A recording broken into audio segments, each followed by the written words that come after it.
In 1492, Christopher Columbus's arrival in the Americas marked the first documented encounter between Europeans and native tribes.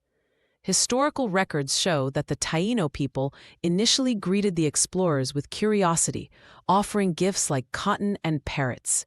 However, cultural misunderstandings arose immediately. Europeans saw the natives as primitive, while the Taíno mistook the ships for celestial beings. This moment set the stage for centuries of complex interactions, blending fascination with underlying tension. Artifacts from this period, such as Columbus's journals, reveal both wonder and prejudice in these early exchanges. Within weeks of contact, both groups began exchanging survival skills.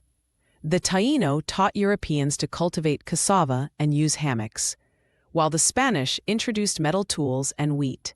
Linguists note that words like canoe and hurricane entered European languages during this time. Yet, power imbalances emerged. Explorers like Hernán Cortés exploited these exchanges to gain strategic advantages.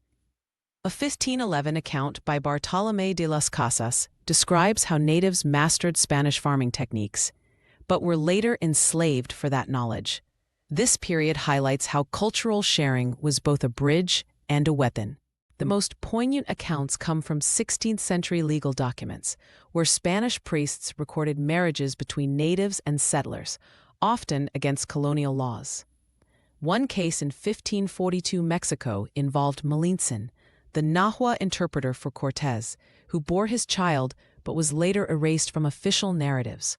Archaeologists have found love tokens, like mixed ceramic jewelry, in burial sites, suggesting secret relationships. These unions were fraught with danger.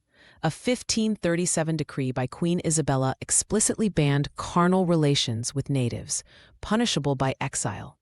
Yet, private letters reveal many defied these edicts for love. When discovered, these relationships faced violent consequences. A 1556 trial in Santo Domingo records how a Spanish officer was flogged for marrying a Taíno chief's daughter, while she was banished. Native communities equally punished such unions. Aztec codes prescribed death for women who consorted with invaders. Anthropologists cite this as cultural preservation against colonization. The infamous 1562 Council of Trent further cemented racial hierarchies, declaring mixed children illegitimate. These conflicts exposed how love became collateral damage in the clash of empires and indigenous sovereignty. Some couples chose desperate escapes. A 1571 ship log from Havana mentions a fugitive pair who stole a canoe to flee inland.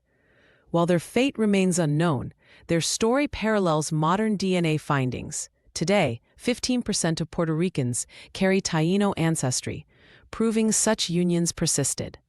This echoes the legend of Guaman Poma, an indigenous chronicler who wrote of lovers becoming ghosts in the forest to avoid persecution. These fragments suggest that even amid destruction, human connection endured, leaving an indelible mark on the Americas' genetic and cultural tapestry.